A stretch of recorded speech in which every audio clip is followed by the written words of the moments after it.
तेरे सिवा महबूब हकीकी कोई नहीं है, कोई नहीं। तेरे सिवा मौजूद हकीकी कोई नहीं है, कोई नहीं। यादों में तेरे सबको बुला दो, कोई न मुझको याद रहे। यादों में तेरे सबको बुला दो, कोई न मुझको याद रहे। सब खुशियों को आग लगा दो, खाने दिल आबाद रहे। अब तो रहे बस तादम आखिर, अब तो रहे बस तादम आखिर। फिर दे जुबा ऐ मेरे इलाह, ला इलाहा इल्लल्लाह, ला इलाहा इल्लल्लाह। जड़े पड़ी ला इलाहा इल्लल्लाह, ला इलाहा इल्लल्लाह, ला इलाहा।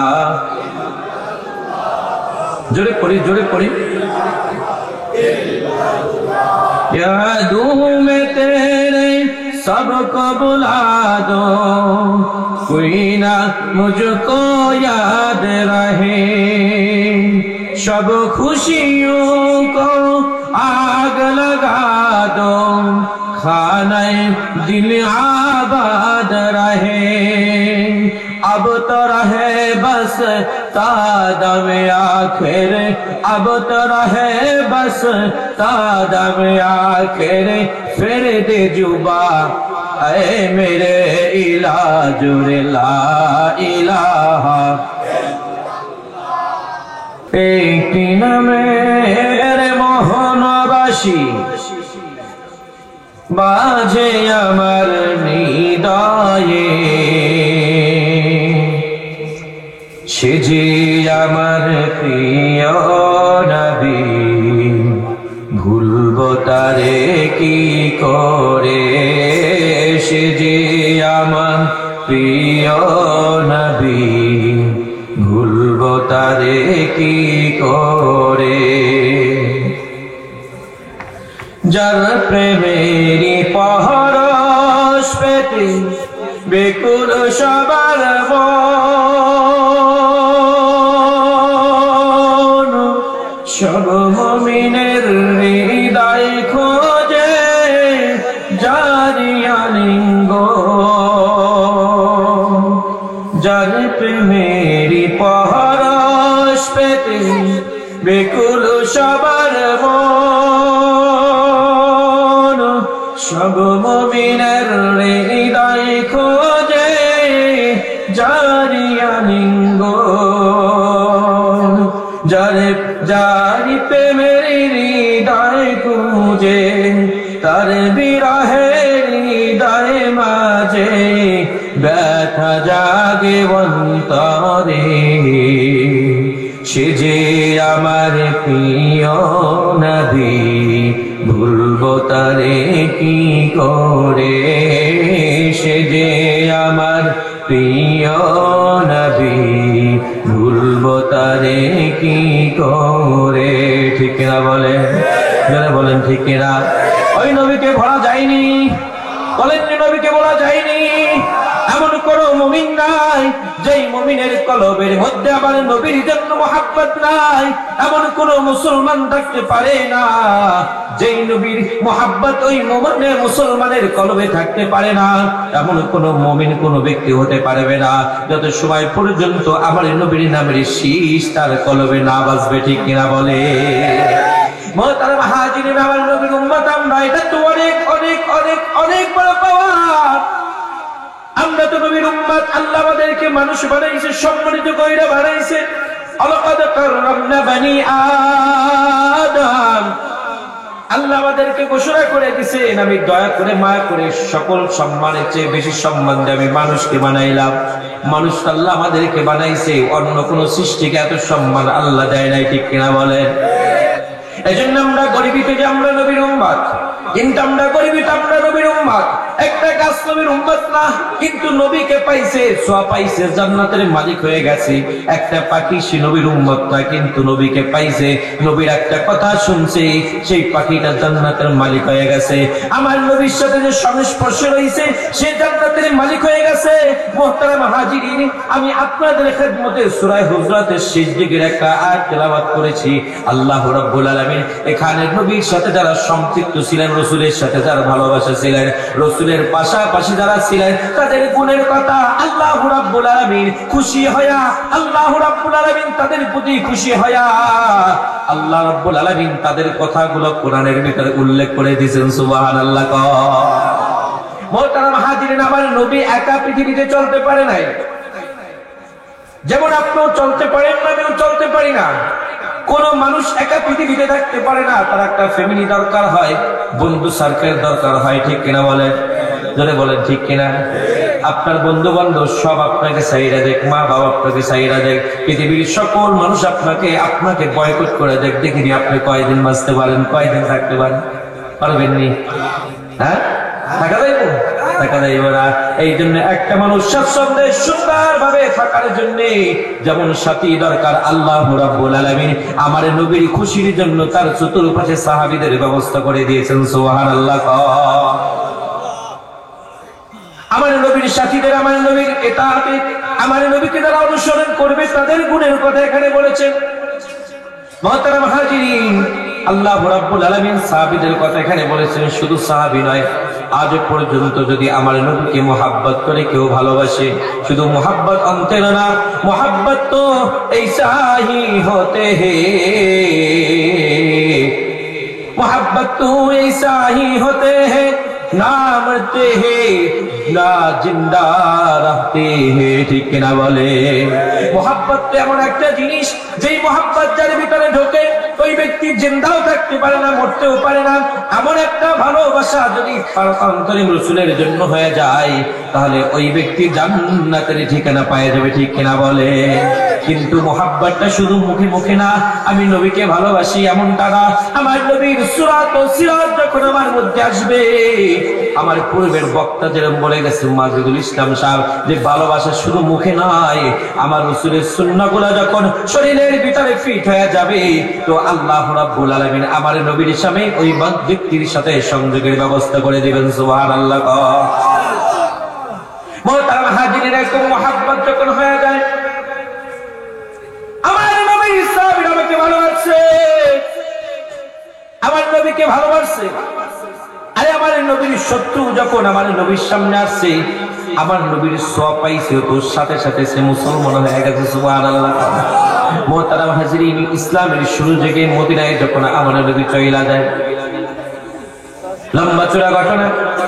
মুহতারাম হাজিরিন, আমার নবী, আপনার নবী, আখিরি জামানার পয়গম্বর মুহাম্মদুর রাসূলুল্লাহ সাল্লাল্লাহু আলাইহি ওয়াসাল্লামের পূর্বে যত নবী এসেছেন সকলে ইন্তেকাল করেছেন। আল্লাহ রাব্বুল আলামিন একজন কাসমান উঠিয়ে নিয়েছেন, আবার কেউ কে আল্লাহ রাব্বুল আলামিন বিভিন্ন সিস্টেমে রেখেছেন। কিন্তু যে যেখানে আছে না কেন, থাকে না কেন, সকল নবীরা কবরের মধ্যে বা যে যেখানে আছে সবাই নামাজরত অবস্থায় আছে। সুবহানাল্লাহ। ঈসা আলাইহিস সালাতু ওয়াস সালাম নামাজ পড়েন, মুসা আলাইহিস সালাতু ওয়াস সালাম নামাজ পড়েন, আব্বাজান ইব্রাহিম নামাজ পড়েন, আব্বাজান আদম সফিউল্লাহ নামাজ পড়েন, নূহুল্লাহ নামাজ পড়েন, নূহ আলাইহিস সালাতু ওয়াস সালাম নামাজ পড়েন। সকল নবীরা কবরের মধ্যে নামাজ পড়েন, নামাজরত আছে। কিন্তু আপনার আমার নবী কবরের মধ্যে কেমন আছে জানেননি? সকল নবীরা কবরের মধ্যে নামাজ পড়ে, আল্লাহকে ডাকতে বলেন, মালিক, আপনার সকল হাবিবরা বন্ধুরা কবরের মধ্যে নামাজরত অবস্থায় আমি কি আপনার কাছে নামাজের জন্য সিজদায় পড়ে যাব? আল্লাহ রাব্বুল আলামিন আমার নবীকে ডাক দিয়ে বলেন, নবী রে, আপনার সাথে আমার সাথে যে সম্পর্ক, আপনার পূর্বের কোন নবীর সাথে আমার এমন কোন সম্পর্ক ছিল না, ঠিক কিনা বলে? ও নবী, আমি একা কিছু করব না, আপনাকে নিয়েই করব। আরে আপনাকে আমি কি করব, আপনি কি করতে চান সেইটা বলেন। আমি আপনার সিজদা চাই না, বরং আপনি আমার কাছে কি চান সেটা আমি আপনাকে দিয়ে দিব। আমার নবী ডাক দিয়ে বলেন, সকল নবীরা যখন নামাজের মধ্যে আছে, আমি আল্লাহ আপনাকে নামাজের মধ্যে থাকতে চাই না। আমি দুনিয়াতে আমার উম্মতের ফিকির করেছি, উম্মতের চিন্তা করেছি, আমি কবরের মধ্যেও আমি আমার উম্মতের ফিকির করতে চাই। আল্লাহু আকবার। মুহতারাম হাজিরিন, হাদিসের মধ্যে এসেছে কিয়ামতের দিন যখন সকল নবীরা উঠবেন, সকল নবীদেরকে জিবরাইল আলাইহিস সালাম ডাক দিয়ে উঠাইবেন, তাদেরকে কিয়ামতের সঙ্গে কিয়ামত সংঘটিত হয়েছে এটা জানিয়ে দিবে। তো সকল নবীদেরকে উঠাইবেন, জিবরাইল আলাইহিস সালাম আমার নবীর রওজার পাশে আইসা আমার নবীকে সালাম দিবেন, আসসালামু আলাইকুম ইয়া রাসূলুল্লাহ। আমার নবী সালামের জবাব দিবেন। জিবরাইল আমার নবীকে প্রশ্ন করবেন, ইয়া রাসূলুল্লাহ, আপনার কলিজার টুকরা সাহাবীরা যখন আপনাকে কবরে দাফন করেছিলেন, কাফন তো সুন্দর কাফন পরাই দিয়েছিলেন, কাফনের মধ্যে কোনো কাদা ছিল না, কোনো মাটি ছিল না, কোনো বালু ছিল না, কিন্তু এখন আপনার কবরে আপনার কাফনের মধ্যে কেন কাদা দেখা যায়? এখানে তো বালু, কিন্তু কাদা লাগলো কিভাবে? আমার নবী ডাক দিয়ে বলবেন, ভাই জিবরাইল, তুমি জানোনি, তুমি জানোনি, সকল নবীরা কবরে নামাজরত অবস্থায়, সিজদারত অবস্থায়, সকল নবীরা কবরে রুকু অবস্থায়, নামাজরত অবস্থায় আছে, কিন্তু আমি এই কবরে বৈশা আমি বৈশা ছিলাম না। আমি এই কবরে থাকা অবস্থায় পৃথিবীতে আমার যে সকল উম্মতগুলো রয়ে গেছে, ওই উম্মতের জন্য আমি আল্লাহর কাছে রোনাজারি করছি, কান্নাকাটি করছি, আর আমার চোখের পানি কবরে পয়সা এই মাটিগুলা কাদা হয়ে আমার কাফনে লাগছে। আল্লাহু আকবার। আপনার আমার নবী আজ পর্যন্ত কবরে কাঁদতেছে, আর আমরা হাসতেছি, ঠিক কিনা বলেন? হ্যাঁ, আমার নবী কান্দে আর আমরা কি করি? হাসি, আনন্দ। নবীর সম্মান নিয়ে সিনেমি খেলে আর আমরা খুশি, আমরা দেখবি ভাবে চলতেছি। আরে আমার নবী যখন তোমার সামনে আসবে, আর যখন ফেরেশতা প্রশ্ন করবেন, মান হাদার রাজুল, এই ব্যক্তিকে কবরে যখন প্রশ্ন করবে, আমার নবী আসবেন, যখন দেখবে যে এই ব্যক্তি হলো সেই ব্যক্তি যার সামনে আমাকে অপমান করা হয়েছিল, কিন্তু কোনো প্রতিবাদ করে নাই, সঙ্গে সঙ্গে আমার নবী মুখটা ফিরাইয়া দিবে, প্রশ্নের জবাব দিতে পারবেন না। ডান দিক জাহান্নাম নয়, আপনার জন্য বাম দিক জাহান্নাম প্রস্তুত হয়ে থাকবে, ঠিক কিনা বলে? মুহতারাম হাজিরিন, আমার নবী আজ পর্যন্ত আপনার জন্য আমার জন্য কাঁদতেছে। আমার নবীর জন্ম থেকে আমার নবী কষ্টের মধ্যে যাইতেছেন, শুধু কষ্টের মধ্যে যাইতেছেন। আমার নবী জীবনে একটা বালিশে সুন্দরভাবে ঘুমাইতে পারে নাই, আমৃত্যু পর্যন্ত আমার নবী একটা বালিশে দুইজন ঘুমাইছে। সুবহানাল্লাহ কইবেননি? এর মানে কি বালিশ নাই? বালিশ নাই এটাও যেমন সত্য, স্বামী স্ত্রী এক বালিশে ঘুমান এটাও কিন্তু সুন্নাত। স্বামী স্ত্রী এক বালিশে ঘুমানো কি সুন্নাত। এজন্য আমার নবী একটা বালিশে আম্মা জান আয়েশা সিদ্দিকা আর আমার নবী দুইজনের মাথায় এক বালিশে দিয়ে ঘুমাইছে। চিল্লাই বলি সুবহানাল্লাহ। জন্মের আগে বাবা মারা যায়, জন্মের পরে মা মারা যায়, এরপরে দাদা মারা যায়, চাচা মারা যায়, খাদিজাতুল কুবরা আম্মা জানও মারা যায়। আমার নবী কষ্টের পরে কষ্ট শুধু পাইতেছেন, কষ্টের পরে কষ্ট শুধু পাইতেছেন। একের পর একের পর চইলা যায়। আল্লাহকে ডাকতে বলেন, মালিক রে, আমাকে সব দেওয়া, আবার কিছু দেন নাই। আমার তো পাশে কেউ থাকতেছে, আমি যে ডাল ধরি সেই ডাইলে আমার ভাঙ্গা পড়ে, ঠিক কিনা বলেন? বাবা তো আগেই চইলা গেছে, মায়ের আসল ধইরেছিলাম, মাও চইলা গেছে, দাদার হাত ধইরেছিলাম, দাদাও চইলা গেছে, ঠিক কিনা বলেন? এরপরে চাচার হাত ধরলাম, চাচাকে আপনি নিয়ে নিলেন। ও আল্লাহ, এই মক্কার জমিনে আপন বলতে আমার কাউকে রাখলেন না। আল্লাহ রে, আমি কার ক্ষমতায়, কার দিকে তাকাই আমি ইসলামের দাওয়াত দিব? আমার পাশে দাঁড়ানোর মতো আর কেউ নেই। আল্লাহ রাব্বুল আলামিন ডাক দিয়ে বলেন, নবী রে, এই মক্কার জমিনে আপনাকে আমি রাখতে পারবো না। এই মক্কার জমিনটা ইসলাম প্রচারের জন্য আপনার জন্য সুবিধার না। আমার নবী হাবিবে কিবরিয়া, আপনি মক্কা ছেড়ে মদিনায় হিজরত নেন। আল্লাহ রাব্বুল আলামিনের কাছে ডাক দিয়ে বলেন, মালিক রে, আপনি আমাকে মক্কায় জন্মগ্রহণ করেছেন, মক্কায় পাঠাইছেন। আপনার ঘর মক্কায়, আমার দাদার বাড়ি মক্কায়, আমার বাড়ি মক্কায়, আমার শ্বশুর বাড়ি মক্কায়, আমার সাহাবীরা মক্কায়। আল্লাহ রে, কেন আমি মক্কা মক্কা ছেড়ে মদিনায় যাব। আল্লাহ রাব্বুল আলামিন ডাক দিয়ে বলেন, বন্ধুরে, এই মক্কার জমিনটা এখন আপনার জন্য উর্বর নয়, আপনার জন্য এখন মুয়াফিক নয়। আপনি এই মক্কার জমিনে আপনি ইসলাম এখন প্রচার করতে পারবেন না। নবীরে, আপনাকে আমি পাঠাইছি। আল্লাহ রাব্বুল আলামিনকে ডাক দিয়ে বলতেছেন, মালিক, এক এক করে সব নিয়ে নিলেন।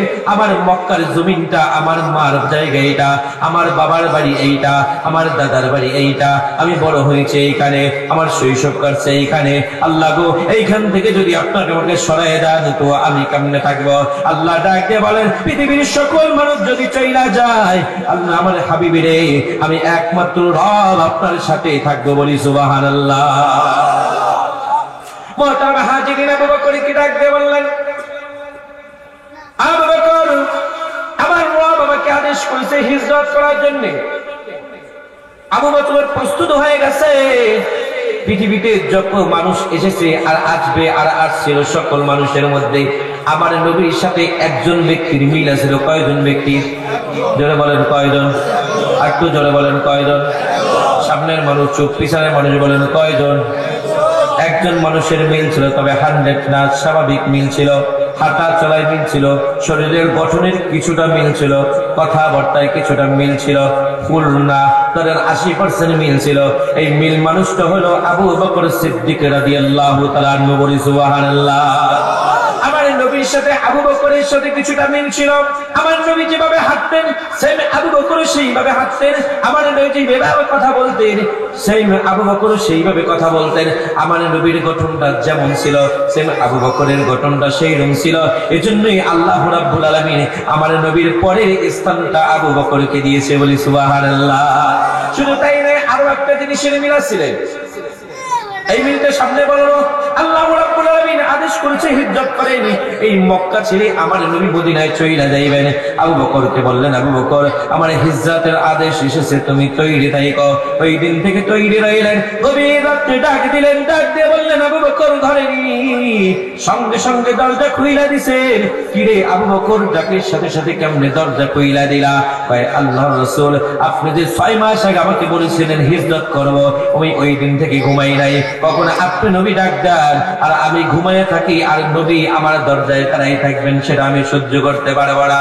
ইয়া রাসূলুল্লাহ, এই জন্য আমি ঘুমাই না, আপনাকে কষ্ট দেব সেটা আমি চাই নাই। সাহাবী আবু বকর আমার নবী একটা ডাক দিয়ে দাঁড়ায় থাকবে এই কষ্ট সহ্য করতে পারে নাই। কিন্তু মুসলমানরা আজকে আপনারা আমার নবীকে কত কষ্ট দেই, কিন্তু একবারও চিন্তা করি না যে আমার নবী কষ্ট পায়। ঠিক কিনা বলে? জোরে বলেন ঠিক কিনা? মুহতারাম হাজিরিন, আমার নবী আবু বকরকে নিয়ে রওনা হয়েছেন। আবু বকর হাঁটতেছেন, আমার নবীও হাঁটতেছেন। আবু বকর হাঁটেন, আমার নবী পিছনে পিছনে হাঁটেন। আবু বকর আমার পিছনে তাকাই, নবী গো, আপনার কি শরীরটা খারাপ লাগে? আপনি কি হাঁটতে পারবেন না? বলেন, না, আমার শরীরটা খারাপ না, আমার শক্তিও আছে, আমি হাঁটতেও পারবো। বলে, নবী গো, কেন আপনি পিছনে পড়েন? তাই আবু বকর রে, তুমি জানো না এই মক্কায় আমি জন্মগ্রহণ করেছি। এটা আমার দাদার বাড়ি, এটা আমার বাবার বাড়ি, এইখানে আমি বড় হয়েছি। আবু বকর রে, আল্লাহ রাব্বুল আলামিনের সবচেয়ে দামি ঘর কাবা এই মক্কায়। আমি মক্কা ছেড়ে চইলা যাব, আমার মাকে ছেড়ে চইলা যাব, আমার দাদাকে ছেড়ে চইলা যাব, এইটা আমি মানতে পারবো না। এই জন্য আমি বারবার একটু মক্কার কাবার দিকে তাকাইয়া দেখি, রে কাবা, আমি চইলা যাইতেছি না, আমি আবার বীরের বেশে তোমার কাছে আসবো। ঠিক কিনা বলে? মক্কা ছেড়ে দিনের নবী মদিনাতে যখন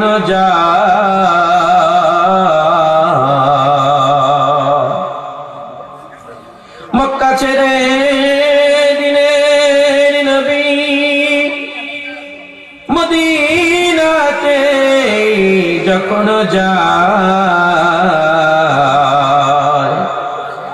জন্মভূমি মায়ায় নবী বারে বারে ফিরে চায়। ঠিক কিনা বলে?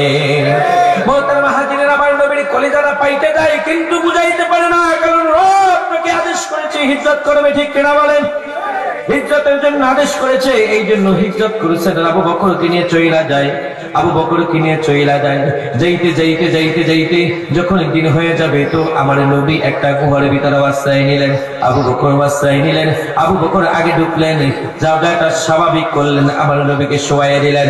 আমার নবী সেখানে শুয়ে পড়লেন। শুয়ে পড়ার পরে আমার নবী ক্লান্ত হয়ে গেছে। আবু বকর বলেন, ইয়া রাসূলুল্লাহ, আপনি একটু আমার উরুর উপরে শুয়ে মাথাটা দিয়ে একটু ঘুমায়া যান। আমার নবী ডাকতে বলেন, আবু বকর রে, আমার তো পিপাসাও লাগছে, তোমার কাছে কোনো খাবার আসেনি?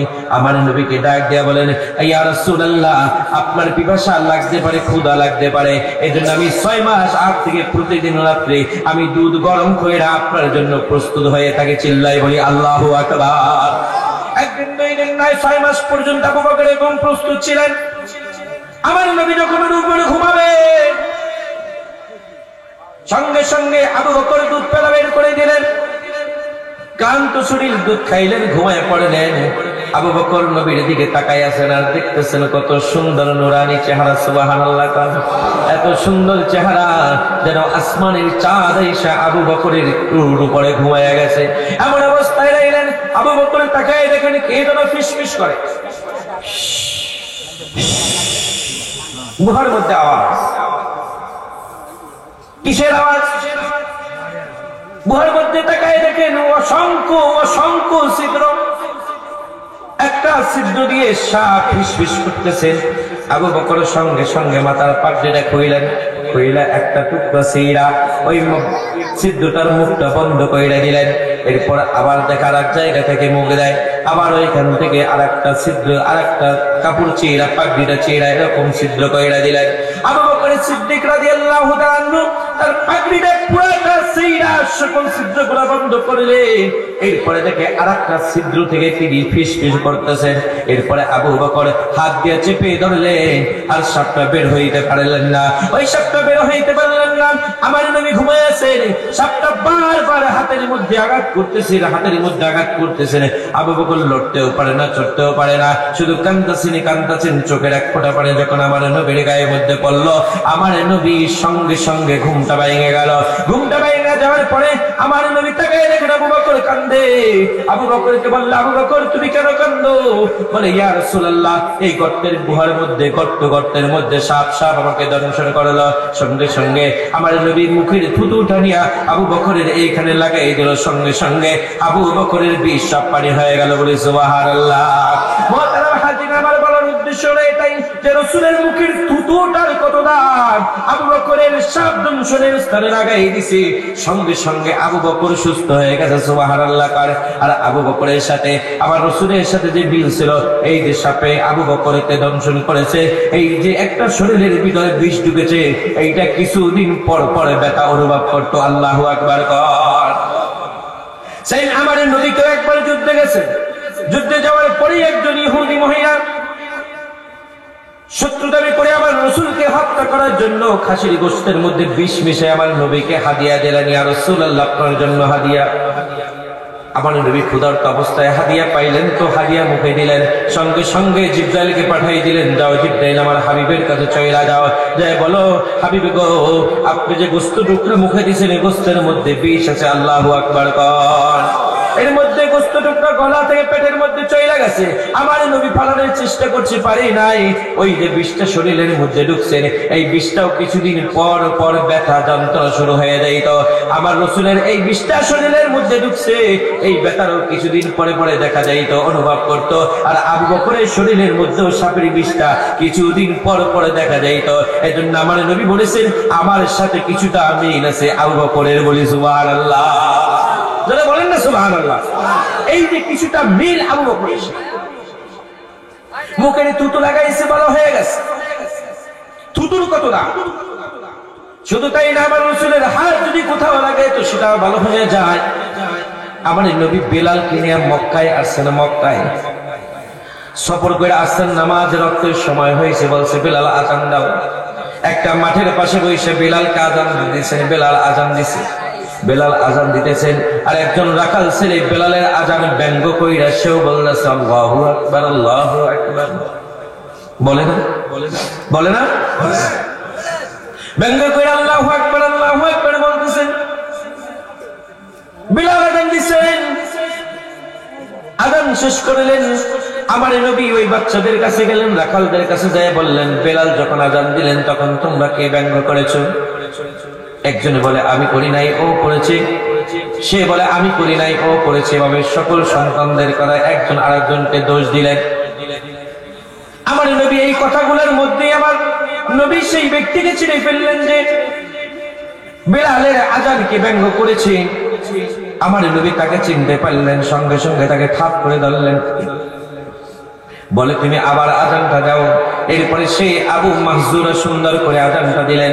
আমার নবীর আজানটা বড় পছন্দ হয়েছে, সঙ্গে সঙ্গে সেই বালকের মাথার চুলগুলো খপ করে ধইরা ফেলেন। আল্লাহু আকবার। সঙ্গে সঙ্গে মাথার চুলগুলো ধইরা বলে আয় আমার সাথে আয়। ওই আবু মাহজুরাকে নিয়ে আমার নবী কাবার মুয়াজ্জিন বানাই দিছে। বেলাল হইল মদিনার মুয়াজ্জিন আর আবু মাহজুরা হইল কাবার মুয়াজ্জিন। সুবহানাল্লাহ। আবু মাহজুরা বলে আমার নবী যখন আমার মাথার উপরে হাত দিয়ে আমার চুলগুলা ধরলো তো আমার কলিজার মধ্যে একটা ভূকম্পনা শুরু হয়ে গেল। আমি তো তখন বেঈমান, আমি তো তখন কাফের, কিন্তু আমার মনের মধ্যে মনে হয় কোথা থেকে যেন পানি খাইলা দিছে, আমার মনটা নরম হয়ে গেছে। আমার নবী আমাকে নিয়ে বললেন, এই কাবার মুয়াজ্জিন আজ থেকে তুমি এখানে আজান দিবে বলে। সুবহানাল্লাহ। আবু মাহজুরা আস্তে আস্তে বড় হইলেন, চুলগুলা বড় হইছে, চুলগুলা কাটে না, সব চুলগুলা কাইটে দেয় কিন্তু উপরের চুলগুলা কাটে না। মানুষ থেকে প্রশ্ন করে আবু মাহজুরা রে তুমি কেন চুলগুলা কাটতেছ, অনেক বড় হয়ে গেছে। ডাক দিয়ে বলতেছে মানুষ তোমরা বুঝবে না, ও মক্কার মানুষ তোমরা জানো না, আল্লাহ রাব্বুল আলামিনের হাবিব আমার চুলগুলা ধরেছে, এই চুলের ভিতরে আমার নবীর হাত লেগেছে, এই চুলগুলা আমি কাটবো না, আমি একটু পর্যন্ত এই চুলগুলা রাখবো।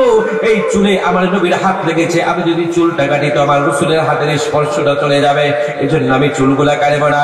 এই চুলটা নিয়ে আমি আল্লাহর দরবারে যদি হাজির হই, আল্লাহ রাব্বুল আলামিন আমার নবীর স্পর্শের কারণে আমার জীবনের গুনাহগুলো maaf করতে পারে। বলি সুবহানাল্লাহ। আমার নবীর হাতের স্পর্শে আবু মাহজুরা মক্কার মুয়াজ্জিন হয়ে গেছেন। সুবহানাল্লাহ। মুয়াজ্জিন হয়ে গেছে শুধু হাতের স্পর্শে, হাতের স্পর্শে।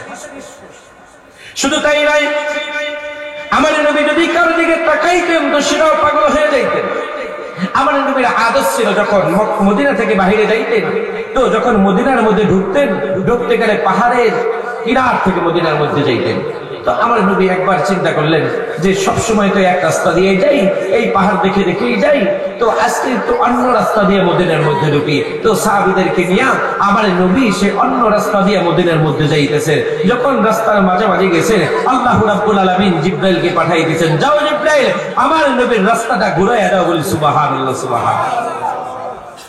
আমার নবী অন্য রাস্তা দিয়ে যখন মদিনার মধ্যে ঢুকতেছেন, আমার নবীর আদর্শ সবসময় উহুদ পাহাড় দেখে দেখে উহুদ পাহাড়ের পাশ থেকে মদিনার মধ্যে ঢুকে, কিন্তু আজকের উহুদ পাহাড় দেখে না অন্য রাস্তা দিয়ে মদিনার মধ্যে যাইতেছেন। এজন্য অজরে উহুদ পাহাড়টা কান্না কান্না শব্দে বলতেছেন, হায় রে আমি কি অপরাধ করলাম যে আজ নবী আমাকে দেখার মদিনায় ঢুকলো না। ওই উহুদের পাহাড়ের কান্না আল্লাহর কাছে বড় ভালো লেগেছে। আল্লাহ রাব্বুল আলামিন ডাক দিয়ে বলে, যাও জিবরাইল আমার নবীকে বলো, নবীকে আপনি এই রাস্তা দিয়ে নাই, আপনার জন্য উহুদ পাহাড় কাঁদতে কাঁদতে ধ্বংস হয়ে যাচ্ছে, আপনি উহুদ পাহাড় দেখে দেখে মদিনায় যাবেন। আমার নবী সঙ্গে সঙ্গে সাহাবীদেরকে বললেন, ও সাহাবীরা রে তোমরা রাস্তা পরিবর্তন কইরা নাও। বলে কেন নবী? বলে না না আমার নবী আল্লাহ রাব্বুল আলামিন আমাকে সেই উহুদ পাহাড়ের রাস্তা দিয়ে ঢুকতে বলেছেন। আমার নবী সকল সাহাবীদেরকে নিয়ে উহুদ পাহাড় থেকে যখন যাইতেছিলেন উহুদ পাহাড়ের দিকে তাকায়া আমার নবীও চোখের পানি ফলাইয়া দিলেন, পাহাড় রে তুই আজকে আমাকে ভালোবাসতি, আমিও তোকে ভালোবাসলাম, আমি তোর জন্য সাক্ষী হয়ে রইলাম। আমাকে যে ভালোবেসেছো, আমাকে যে দেখতে পারো নাই, আমার মোহাব্বতটা যে তোর মধ্যে রয়েছে, আমি তোর জন্য দোয়া করলাম। কোন মানুষ যদি তোর জন্য দোয়া, তোর মানুষ যদি আল্লাহর কাছে নেকি চায় তো তোর পাহাড়ের জন্য তোর পাহাড় পরিমাণ নেকি আল্লাহর কাছে আশা করবে। বলি সুবহানাল্লাহ। বলি না সুবহানাল্লাহ। একটা নজর একটা পাহাড়ের দিকে দেওয়ার কারণে সেই পাহাড়টাও দগ্ধ হয়ে গেছে। আজ পর্যন্ত আমরা যদি দোয়া করি, আল্লাহ গো আমাদেরকে উহুদ পাহাড় পরিমাণ সওয়াব দান করেন, ঠিক কিনা বলেন?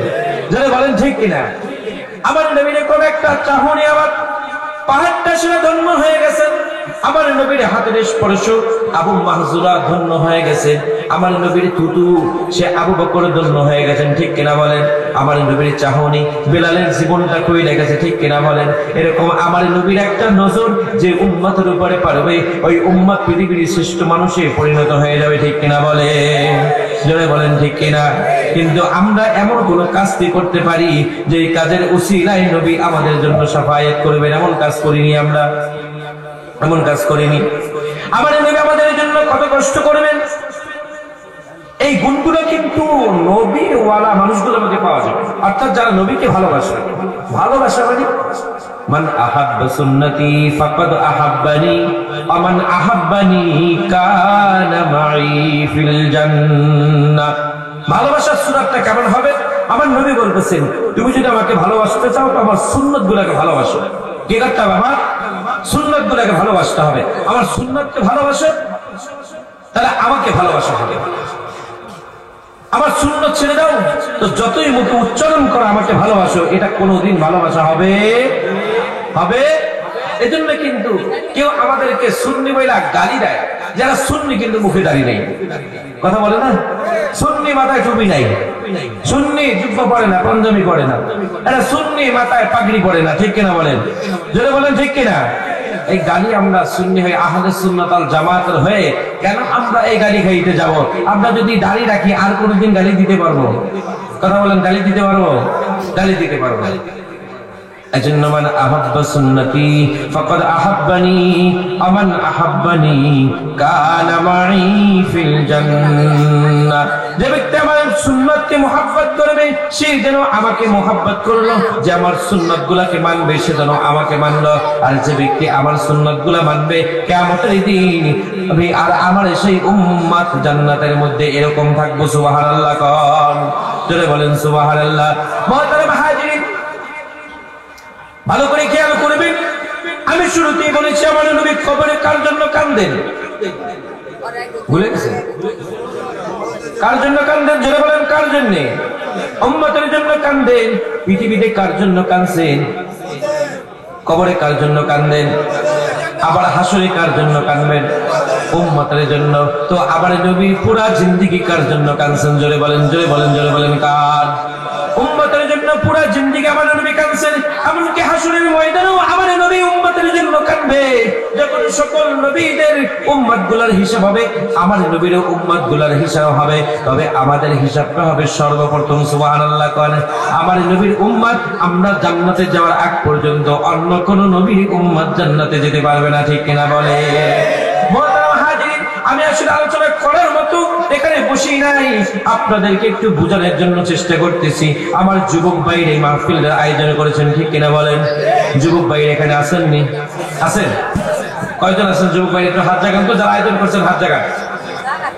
বেশি নাই সবাই, আমার একটু জাগান, আমার একটু জাগান। মাশাআল্লাহ, মাশাআল্লাহ। এই যুবকদেরকে লক্ষ্য করে বলছি, মুহতারাম হাজির, এই যুবকরা কত দাম? আমার নবী জিবরাইলকে প্রশ্ন করে, জিবরাইল, পৃথিবীতে কত সওয়াব, সবচেয়ে বেশি সওয়াব কার জন্য দান করা হয়? আল্লাহ কাকে দেয়? বলে, ইয়া রাসূলুল্লাহ, পৃথিবীতে কোন ব্যক্তিকে যখন আল্লাহ সর্বোচ্চ সওয়াব দেয় তো সেটা হলো যুবককে দেয়। কাকে দেয়? জোরে বলেন। যুবককে দেয়। তার যুবককে কতগুলো সওয়াব দেয় শুনবেন নি? শুনবেন আপনারা? একজন যুবক যখন আল্লাহ বলে ডাক দেয়, একজন যুবক যখন তার কপাল এবং নাকটা জমিনে ঠেকায় আল্লাহকে সিজদা দেয়, তখন তার আমল নামায় কতগুলো সওয়াব আল্লাহ দান করে। শুনবেন, শুনবেন, শুনবেন, যুবকেরা শুনবেন। আমার নবী বলতেছেন, ভাই জিবরাইল কতগুলো সওয়াব দেয়? বলে, ইয়া রাসূলুল্লাহ, সেটা আমি গুনতে পারি না। বলে, তুমি জিবরাইল গুনতে পারো না? কি বলো, কেমন ব্যাপার? ইয়া রাসূলুল্লাহ, সমস্ত পৃথিবীতে যদি এক যুগে বৃষ্টি হয়, সমস্ত পৃথিবীতে যদি এক যুগে বৃষ্টি হয়, ওই বৃষ্টির ফোঁটাগুলো সেকেন্ডে কয় ফোঁটা বৃষ্টি জমিনে পড়ে, আমি জিবরাইল ক্ষমতা রাখি সকল বৃষ্টির ফোঁটাগুলো গইনা হিসাব করা। সুবহানাল্লাহ। এক যুগে যদি পৃথিবীতে বৃষ্টি শুরু হয়, এক সেকেন্ডে কত কোটি বৃষ্টি জমিনে পড়ে, আমি জিবরাইল সবগুলা এক নজরে গুনতে পারি। সেই ক্ষমতা আল্লাহ আমাকে দিয়েছে। কিন্তু মুহতারাম হাজিরিন, আল্লাহর রাসূল ইয়া রাসূলুল্লাহ কিন্তু একজন যুবক যখন আল্লাহর কদমে সিজদা দেয়, আল্লাহর দ্বীন কায়েমের জন্য, হক উঁচু করার জন্য যখন আল্লাহর রাস্তায় বের হয়ে যায়, আল্লাহর কাজগুলো করা শুরু করে, তো আল্লাহ রাব্বুল আলামিন ওই যুবকের আমলনামায় যে সব দেয়, আমি জিবরাইলের ক্ষমতা নাই সেই সবগুলো গয়না শেষ করা। চিল্লাই বলি সুবহানাল্লাহ। কতগুলো সব তাদের আমলনামায় দেওয়া হয়, হিসাব করছেন, কতগুলো সব দেওয়া হয়। এজন্য যুবকের বললাম, আমার নবী মক্কার জমিনে, মদিনার জমিনে যে ইসলাম কায়েম করেছেন যুবক দিয়া, ঠিক কিনা বলেন? যুবক দিয়ে ইসলাম কায়েম করেছে। আজ পর্যন্ত পৃথিবীতে যত সততা, যত সফলতা এসেছে সব যুবকের মাধ্যমে এসেছে, ঠিক কিনা বলেন? জোরে বলেন ঠিক কিনা? আমাদের 52 ভাষা আন্দোলন কারা করেছে? জোরে বলেন, জোরে বলেন। যুবকেরা করেছে। 1971 সালের আমাদের বিজয় কারা করেছে? যুবকেরা করেছে। 2024 সালের যে বিজয়, এটাও কারা করেছে? চিল্লাই বলতে হবে কারা করেছে? এটাও যুবকেরা করেছে। শুধু ইসলাম নয়, ইসলাম ছাড়াও যদি কোনো সফলতা দেখতে হয়, পৃথিবীর বুকে যত সফলতা এসেছে সব যুবক এনেছে। এজন্য যুবক ভাইরা, তোমরা যদি এক হও তাহলে সমস্ত পৃথিবীর যার রূপ পাল্টাই দেওয়া যায়, ঠিক কিনা বলে? মুহতারাম হাজিরিনের জন্য আমার নবী সবসময় যুবকের দিকে লক্ষ্য রাখতেন। প্রত্যেকটা আলোচক বক্তা যুবকের দিকে লক্ষ্য, আর আমি গোলামের যুবকের দিকে লক্ষ্য। ও ভট্টাচার্যের বাগ মুসলমান, তোমরা যুবকরা যদি এক হয়ে যাও তাহলে আল্লাহ রাব্বুল আলামিনের দ্বীন এবং মডেল একটা এই এলাকা তৈরি করতে আর সময় লাগবে না, ঠিক কিনা বলে? যদি বলেন ঠিক কিনা? যুবকরা যদি এক হয়ে যায় তাহলে সময় লাগবে না, সময় লাগবে। এজন্য যুবকের বড় দাম। আল্লাহ রাব্বুল আলামিন এই যুবকদেরকে শক্তি দিয়েছেন শুধু পৃথিবীর রূপ পাল্টানোর জন্য, কিন্তু সেই রূপটা ভালো থেকে খারাপে নয়, বরং খারাপ থেকে ভালোর দিকে, ঠিক কিনা বলেন? যারা বলেন ঠিক কিনা? গাঁজা খাওয়ার জন্য নাই, গাঁজা থেকে দূরে থাকার জন্য, ঠিক কিনা নাই? বাবার ব্যবসা করার জন্য নাই, বাবার ব্যবসা থেকে দূরে থাকার জন্য, ঠিক কিনা বলেন? এজন্য আল্লাহ আমাদেরকে এত শক্তি দিয়েছেন, এত পাওয়ার দিয়েছেন। যুবক ভাইরা, আমার নবী পৃথিবীতে আসার পরেও কাঁদছেন, এরপরেও কাঁদছেন, পৃথিবীতে থাকা অবস্থায় কাঁদছেন, কবরে গেছে এখন আমাদের জন্য কাঁদেন, হাসরের ময়দানও কাঁদবেন। যখন সকলের হিসাব হয়ে যাবে, মুহতারাম হাজিরিন, মন্দিরে কান্দে আর দিলের কান্দে শুনেন, চক্ষুটা বন্ধ কইরা শুনেন। আমি আর মাত্র 5 মিনিট আপনাদেরকে আলোচনা করব। মাথাটা ঝুঁকাইয়া দেন, আর মাথাটা একটু ঝুঁকাইয়া দেন, চোখটা বন্ধ কইরা দেন। এরপরে দিলের কান্দে আপনার কথাগুলো ভালো করে শুনেন। মনে করেন যে কিয়ামতের ময়দান সংগঠিত হয়ে গেছে, চোখটা বন্ধ করে দেন, সকলে চোখটা বন্ধ করে দেন, মাথাটা নুচাই দেন, আর মনে মনে কল্পনা করেন যে কিয়ামতের মাঠটা সংগঠিত হয়ে গেছে। ও ভট্টাচার্যের ভাই মুসলমান, ও যুবক ভাইরা, একটু মনের কান্দে শোনো। তোমার নবী, আমার নবী আমাদের জন্য কত কষ্ট করেছে। ওই কবরেও কান্দেছেন। আসরের ময়দানে যখন হিসাব নিকাশ শুরু হয়ে যাবে, আমার নবী বাচ্চাদের মতো দৌড় দিবে, দৌড় দিবে, দৌড় দিবে। যখন একটা বাচ্চা ভয় পায়, যখন একবার দৌড় দিয়ে মার কাছে যায়, আরেকবার দৌড় দিয়ে বাবার কাছে যায়, আরেকবার দৌড় দিয়ে ভাইয়ের কাছে যায়, আরেকবার দৌড় দিয়ে অপরিচিত ব্যক্তির কাছে যায়, যখন ভয় পায় একটা বাচ্চা যেমনি দৌড়ায়, আমার নবী তোমার জন্য, আমার জন্য হাসরের ময়দানে এরকম দৌড়াদৌড়ি শুরু করে দেবে, ঠিক কিনা বলে? মুহতারাম হাজির, এরকম দৌড় দৌড় দৌড় দৌড় শুরু করবেন। আরে আমার কোন উম্মতটা জাহান্নামে যায়, আমার কোন উম্মতটা জাহান্নামে যায়, পুলসরাত থেকে পয়লা যায়, আমার কোন উম্মতটার হাতে পায়ে বেড়ি লাগানো হয়। এজন্য আমার নবী, আমার পায়ের নবী প্রত্যেকটা উম্মতের কাছে দৌড়ে দৌড়ে যাবে, আমার নবী প্রত্যেকটা উম্মতের কাছে দৌড়ে দৌড়ে যাবে। আমার নামা যখন ফেরেশতার হাতে থাকবে, আল্লাহ আদেশ করবেন এই মানুষটাকে জাহান্নামে লয়ে যাও। আমল নামাটা দিয়ে দিবে, তার সাথে জাহান্নামে ফেলানোর জন্য নেবে। আবার নবী দৌড় দিয়ে আয়েশা আমল নামার হাতে নেবে, আমল নামাটা হাতে নিয়ে বারবার আমল নামাটা দেখবে। যুবক ভাই, তোমার আমল নামাটা বারবার দেখবে। দেখার পরে দেখবে আমার উম্মতের একটা গুনাহ, আমার একটা উম্মতের একটা নেকিও সেই আমল নামায় নাই। আবার বারবার তাকাইবে, দেখবে কোনো একটা সুযোগ আছে কিনা আমার উম্মতকে জাহান্নামের আগুন থেকে রক্ষা করার জন্য। এজন্য আমার নবী বেকুল হয়ে যাবে, বারবার তাকাইবে। ফেরেশতাকে বলবে, ফেরেশতা একটু দাঁড়া। বলবে আল্লাহ হুকুম করেছে, দাঁড়ানোর সময় নাই, জাহান্নামে লয়ে যাব। বলছে আমি সেই তোমার মালিক রবের বন্ধু, বলছে একটু দাঁড়াও, আমি আমল নামার একটু বারবার দেখি। আল্লাহু আকবার। চক্ষুটা কিয়ামত সংঘটিত হয়ে গেছে, আমার নবী বারবার আমলনামাটা দেখবেন, এরপরে দেখবেন যে কোথাও একটা নেকি পাওয়া যাবে না, এরপরে ওই ব্যক্তির দিকে তাকায় দেখবেন যে তার শরীরের ভিতরে এমন কিছু নাই, কিন্তু ওই ব্যক্তি যখন আমার নবীর দিকে তাকাইবে তখন দেখবেন যে ওই ব্যক্তির মুখে দাঁড়িয়েছে, চিল্লাই বলি সুবহানাল্লাহ সুবহানাল্লাহ। আমার নবী দেখবেন তার মুখে দাঁড়িয়েছে, কিন্তু আমলনামার মধ্যে একটাও নেকি নাই, সব গুনাহ আর গুনাহ। আল্লাহকে ডাক দিয়ে বলবেন মালিক, আমার এই বান্দাটাকে আপনি মাফ করে দেন। আল্লাহ ডাক দিয়ে বলবেন বন্ধুরে আপনি কি আমলনামা দেখছেন? বলবে হ্যাঁ দেখছি। বলবে আমলনামার মধ্যে কোন নেকি আপনি পাইছেন না? বলবে না আমি পাই নাই। আপনি যদি কোনো আমলনামায় নেকি না পান তো কোন হিসাবে আমি তাকে জান্নাতে দিয়ে দেবো, ঠিক কিনা বলেন? কোন হিসাবে আমি তাকে জান্নাত দিব? আমার নবী ডাক দিয়ে বলবেন নবী রে, আল্লাহ আমার বন্ধু হাবিব আমার উম্মতের একটা নেকিও নাই, আমার উম্মতকে আপনি জান্নাত দিয়ে দিবেন, কিন্তু আমার উম্মতের চেহারার মধ্যে দেখেছি তার মুখে দাঁড়িয়ে আছে, এই দাড়ির উসিলায় আপনি তাকে মাফ করে দেন। সুবহানাল্লাহ। মুহতারাম হাজিরিন, যুবক ভাইরা তোমরা দাঁড়িয়ে রাখো না, তোমাদের সুন্দর চেহারাটা নষ্ট হয়ে যাবে। তুমি কি ভালো বোঝো না আমার রব ভালো বোঝে? জোরে বলেন কে ভালো বোঝে? জোরে বলেন কে? আমার রব ভালো বোঝেন। কাকে কেমনে দেখতে ভালো লাগবে? একজন পুরুষের মুখে দাঁড়িয়ে এটা হলো সবচেয়ে বড় সুন্দর, ঠিক কিনা বলেন? একজন মহিলার মুখে দাঁড়িয়ে থাকবেন, এটা হলো সবচেয়ে বড় সুন্দর। আল্লাহ তোমাকে পুরুষ বানাইছে, তুমি কেন মহিলা হতে চাও, ঠিক কিনা বলে? বলেন কোন পুরুষ যদি মহিলার মতো হাঁটে তাকে কি মহিলা বলা হয় না হিজড়া বলা হয়? আর কোন হিজড়া মহিলা যদি পুরুষের মতো চলে বলেন তো তাকে পুরুষ বলা হয় না হিজড়া বলা হয়? তাহলে আল্লাহ তোমাকে পুরুষ বানাইছে দাড়ি দিয়া, তাহলে তুমি কেন দাড়ি কাইটা মহিলা হও? তাহলে তোমাকে বুঝতে হবে তুমি কোন দলে, ঠিক কিনা বলে? যারা বলেন ঠিক কিনা? যুবক ভাইরা আমার খেয়াল করে শুনো, আমার নবী ওই হাসরের ময়দানে আল্লাহকে ডাক দিয়ে বলবেন আল্লাহ রে আমার বান্দাকে মাফ করে দেন, তার মুখে দাঁড়িয়ে আছে। আল্লাহ রাব্বুল আলামিন ডাক দিয়ে বলবেন নবী গো আপনার উম্মত তো দাড়ি সবের জন্য রাখা নাই, শুধু ফ্যাশনের জন্য রাখছে। বলছে তারপর আপনাকে বলি আপনি তাকে মাফ করে দেন, মাফ করে দেন। তখন আমার নবী হাতটা বাড়াইয়া এরকম হাতটা বাড়াই দিবে, আল্লাহু আকবার কর, আল্লাহু আকবার কর। ও যুবক ভাইরা তোমরা ভালো করে খেয়াল করে শুনো, তখন আমার নবী হাতটা বাড়াইয়া দিবেন, একটা উম্মতের জন্য আমার নবীর দুইটা বাড়াইয়া দিবেন। আমার আল্লাহ ডাক দিয়ে বলবেন নবী রে আপনার হাত দুইটা আমার দিকে কেন বাড়ায় আমাকে কষ্ট দেয়? আপনার হাত দুইটা কেন বাড়ায় আমাকে লজ্জিত করেন? হাবিবি রে আপনি হাতটা কেন বাড়ায় দিলেন? বলে আল্লাহ গো আমার এই উম্মতটার মুখে দাঁড়িয়েছে, সে সবের জন্য রাখে নাই, কিন্তু তার চেহারা তার দাড়িটা তো আমার দাড়ির মতো দেখা যায়, এই উচিলায় আপনি আমার উম্মতটা আমার হাতে তৈলা দান। বলি সুবহানাল্লাহ।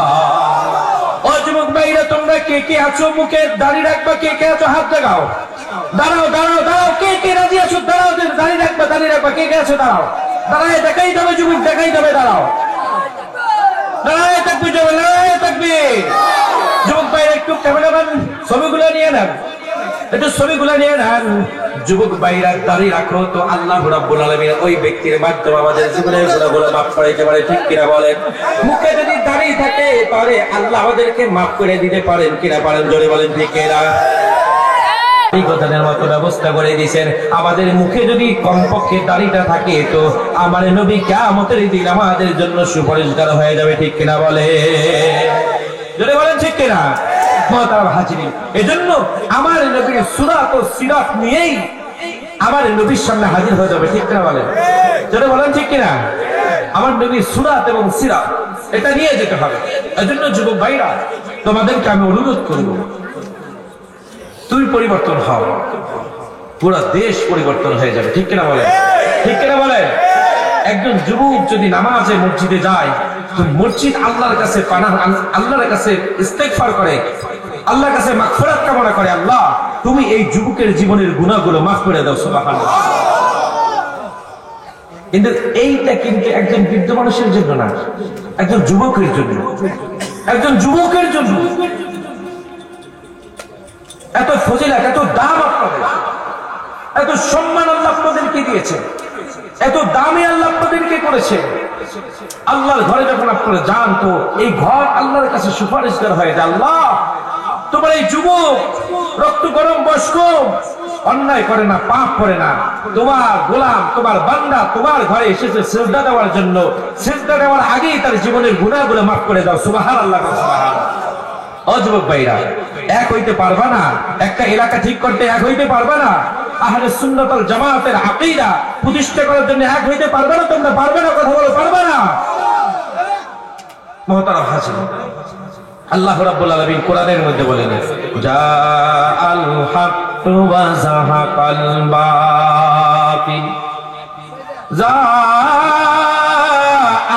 হক, যখন সত্য আসবে, অজাহাকাল বাতিল, তখন বাতিলটা অটোমেটিক নিচে চলে যাবে। ঠিক কিনা বলেন? আপনি যুবক যদি চুপ থাকেন তো আপনার ঘাড়ে পাড়া দিয়া অপরাধীরা আপনাকে ডুবাইয়া দিবে। ঠিক কিনা বলে? এই জন্য জাআল হক, হককে উঁচু রাখতে হবে, আপনাদেরকে মাথা জাগাইতে হবে।